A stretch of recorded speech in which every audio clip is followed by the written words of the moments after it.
Magandang umaga po sa inyong lahat. Linggo na namang muli.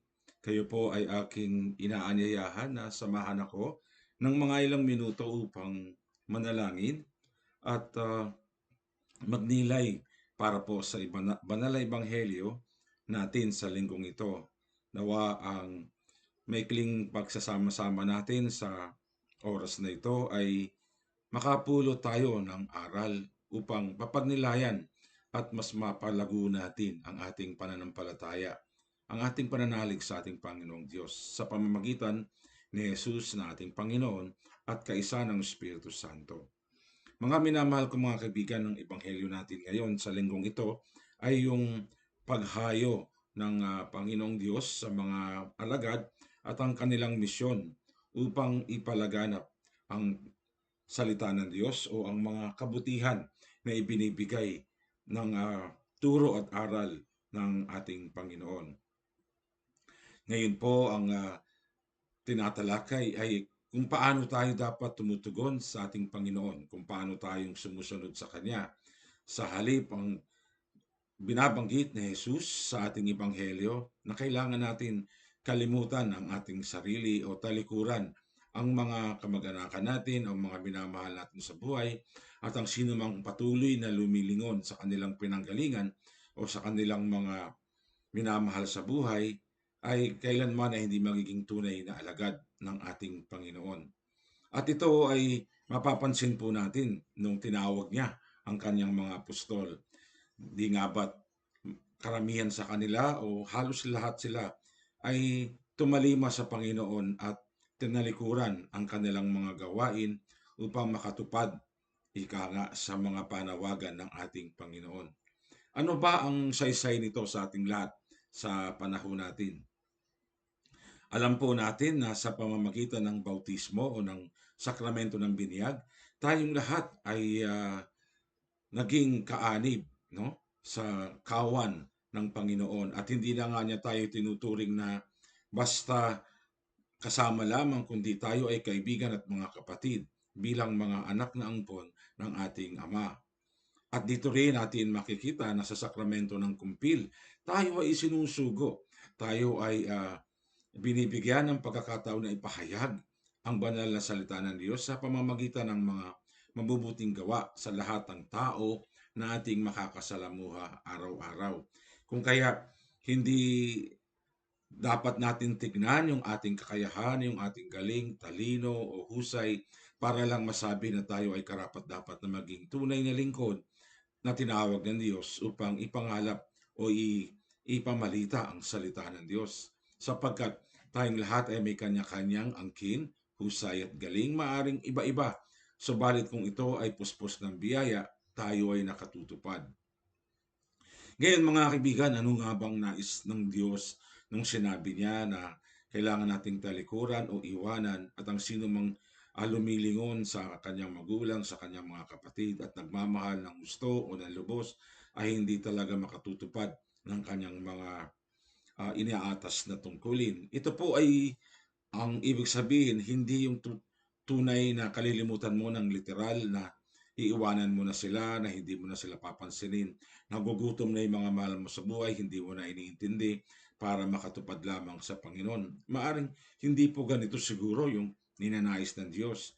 Ang pinupunto maaari ng Ebanghelyo natin, ang sinumang laging nakatutok lamang ang sentro ng kanyang buhay ay pirming ang mga minamahal niya sa buhay, yung mga taong malalapit sa kanya at nakakaligtaan ang pagtupad sa kagustuhan ng ating Panginoon, yun maaari siguro ang pinupunto ng ating Panginoon na kailangan magkaroon tayo ng balanseng pagtugon sa pamumuhay sapagkat ang mga mahal natin sa buhay, ang sila ay paglingkuran, ay saganang paglilingkod din sa ating Panginoon.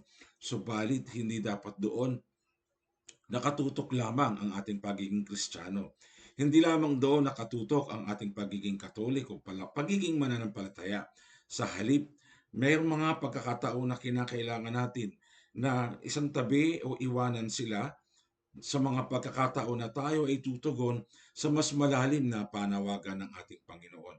At yan ay yung maari nating sabihin, yung maaring pupunta sa ibang lugar, sa malayong lugar, upang mamalakaya upang mangaral ng salita ng Diyos at ipahayag ang kanyang mabuting balita sa pamamagitan ng mga mabuting gawa. Nais po natin dapat makita sa ating sarili na na kinakalimutan natin o isinasantabi natin yung ating mga pansariling kapakanan para sa kapakanan ng iba. Sapagkat ang sabi ng Panginoon, ang sino mang tumutugon sa kanyang panawagan ay kalimutan ng kanyang sarili, at makapahayag ng salita ng Diyos at makapangalap ng mga kaluluwa pabalik sa Kanya, ang siyang magiging karapat-dapat sa Kanyang kaharian. Katulad ng ginawa ni Jesus kung siya ay nabubuhay pa.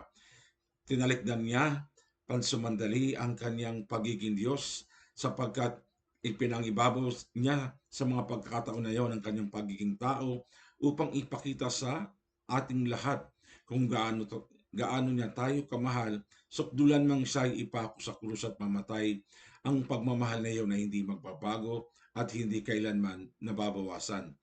Ganon din po ang tinatawag na pagtugon natin sa ating Panginoon. Maaring bibigyan natin ng lalim o layon yung ating mga minamahal sa buhay, subalit yung pagtalikod ay yung maaring pagkakataong inuuna natin ang pagtugon sa ating Panginoon. Unahin ang ninanais ng Diyos sa atin at ang lahat ng bagay na ating maaring isinasantabi, Diyos mismo ang magpupuno nito. Diyos mismo ang magbibigay sa mga kakulangan na hindi natin nagagampanan dahil tayo ay tumutugon ng may pagmamahal, may pag-ibig, at may pananampalataya. Lagi po nating sasabihin na ang sino mang ah, binibigyan ng pagkakataon na bawasan ang masyadong pagtuntun sa kanyang sarili ay sa bandang huli, kung ito ay magiging pagtugon sa Panginoon, ay ang siyang makatutunto nito, ika nga, sa pagdating ng tamang panahon. Kailangan natin bawasan, kailangan natin uh, ilagay ang ating sarili sa pagkakataon na binibigyan natin at inuuna natin ang pagtugon sa salita ng Diyos, ang pagtugon sa panawagan at paggawa ng kabutihan upang tayo mismo pagdating ng tamang panahon ay makararating sa buhay na walang hanggan. Kaya po mga minamahal ko mga kaibigan, saan ka man naroroon, anuman ang ginagawa mo, nagtitinda ka man sa palengke, halimbawa, kung mayroong bumibili sa iyo na mahirap at hindi naman kaya talaga yung presyo, kahit papaano siguro, kahit piso o 2 piso o 5 pisong tubo na lang, ay ibigay mo ang ninanais ng bumibili sapagkat siya rin ay anak ng Diyos na nangangailangan upang makatugon sa kanilang mga pang-araw-araw na pagkain, ika nga upang malamnan ang kanilang mga sikmura. Siguro naman, ibabalik din ng Panginoon ang sa ibang aspeto, yung mga bagay na ibinibigay mo sa iba. Kinakalimutan mo yung pansarili mong kapakanan o yung tubo dahil sa kapital mo na malaki, ay paminsan-minsan ay kinakalimutan mo para makatulong ka sa iba. Yan ay hindi nalilingid, ika nga, sa paningin ng ating Panginoon. Hindi yan nawawala, ika nga, sa pagmamasid ng ating Diyos. Sapagkat ang pagtugon sa mabuting balita ay nagsisimula sa maliliit na bagay na ating naibabahagi sa iba. Minsan sa jeep, minsan sa bus o sa tren, may katabi ka na alam mong parang hirap na nangangailangan ng tulong, yung ialay mo, tanungin siya kung anong magagawa mo upang makatulong kahit sandali man lamang. Ito ay malaking bagay at paghayo, ika nga, sa paggawa ng kabutihan sa ating kapwa. Lagi niyo pong tatandaan, may mga pagkakataon sa buhay natin, ang pagtugon sa ating Panginoon ay hindi kinakailangan lagi ng husay at galing, talino sa kaalaman sa salita ng Diyos, talino at kaalaman sa sinasabi nating pangangaral, ika nga, sa salita ng Diyos. Minsan ang hinahanap at nakikita na dapat natin isabuhay yung kung paano natin pinakikilos ang banal na Espiritu Santo upang tayo ay maging karapat-dapat sa paningin ng Diyos at sa paningin ng lahat, lalong-lalo na sa pagkilos ng banal na Espiritu Santo sa ating buhay. Lagi po nating tatandaan, ang sino man na unti-unting inuuna ang iba kaysa sa sarili, ang siyang taong magkakamit ng tunay at ganap na buhay na walang hanggan. Sapagkat yan ay mismong halimbawa ng Panginoon sa atin. Kung minsan kinakalimutan mong yung sarili para sa iyong asawa, para sa iyong mga anak, ay napakalaking bagay po niyan. Hindi po kayo naliligaw. Minsan kinakalimutan mo rin ang iyong sarili para magbigay ng oras o panahon sa mga kaibigan mong nangangailangan.